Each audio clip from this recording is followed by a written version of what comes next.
Let's see how to insert a surface integral in Microsoft Word.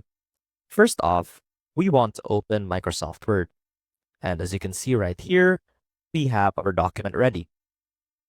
Now let's say that you want to insert a surface integral in your document.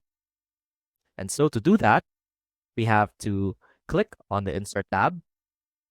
Now click on Equation, and up here, make sure that you are in the Operators subset, and you will find the surface integral operator or symbol right here.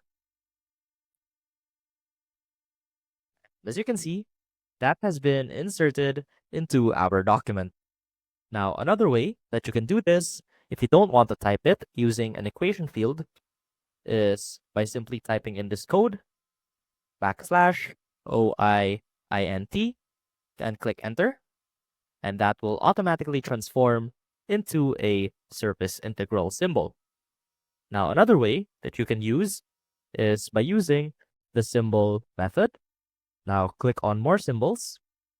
Make sure that you change your font to MS Gothic and your subset to mathematical operators. And you will find the surface integral symbol right here. Now click on Insert to insert that into your document. And as you can see, that is now in your document. You can also type in the code 222F and click Alt X on your keyboard. And that will also transform into a surface integral symbol. I hope this helped, and I will see you soon.